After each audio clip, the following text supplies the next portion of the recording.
All right, so it would not be a social media roundup if we didn't mention the man, the myth, and the legend, Weltgawd. And boy, oh boy, was there some controversy surrounding beloved online persona of Jeff Weltgawd. So Magic Twitter was abuzz for the last week and a half or so.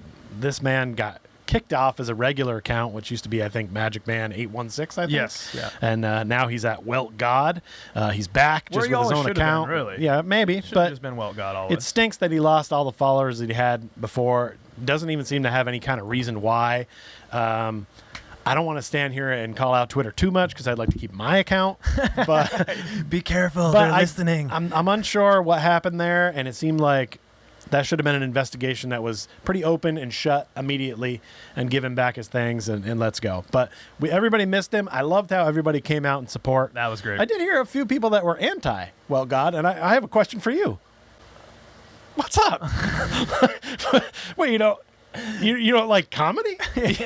You obviously like the Magic if you're kind of following along, so what's your deal? Legit. I need to know. I'm so confused. Those people aren't watching this show. It might be a small percentage of people, but I'm legit confused. Look, most people are on board. This guy's great. We're glad to have him back, and we've got a couple gems from him. Well, he addressed the reason why he thought that Twitter may have kicked him off, Pete. Sure. In this post right here, he said, "Great question. People are asking why I got suspended. I'm guessing this is why." And it's a little meme of Benifer. Mm-hmm. Ben Affleck whispering into J-Lo's ear, "Told you Paulo was better than Jabari." And J-Lo, now Rockets Twitter, is displeased while Ben Affleck has a schmirk as Weltgawd. We can just leave that. We don't need to... It is what it is, man. Speaks for itself. We don't want to touch that. I don't want to get too upset with the Rockets fans anymore. I feel like I've been stoking that fire. Yeah, I was going to say, I don't really have any beef with Rockets fans except for the 95 finals, but that goes pretty deep, and a lot of those fans are a lot older, so they're not on Twitter. They don't know what I'm talking about. So the other post we wanted to highlight here from Weltgawd was an interesting query. This one's not a joke. This is some legit content. Serious. That's some serious content. Look out. Weltgawd, what's happening to you? He does it all. So he has a survey here looking at the first year bumps of our number one draft picks historically. Mm-hmm. So Shaq, first year, 20-win increase. I think that was the largest increase in ever? NBA history. Definitely at the time. I don't know if it still is, but probably is. That's a lot. It is. That's a lot. Crazy.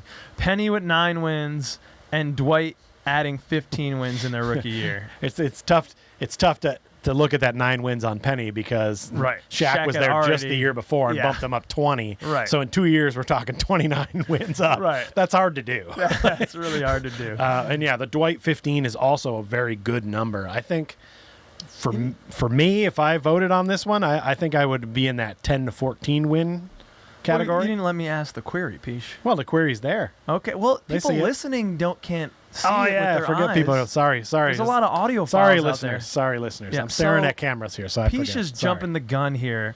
So the question that Weltgawd asked after stating those win jumps is, how many extra wins will Paulo give the team this year? What are we looking at our win bump this year?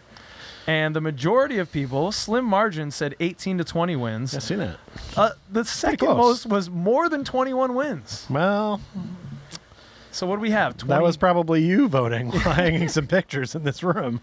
But I mean, what? With 31.9 on the first one, and then 30.4. So that's 61%, 62% of the people thinking we're getting over 18 wins added on this thing. How many wins did we have last year? 22, right?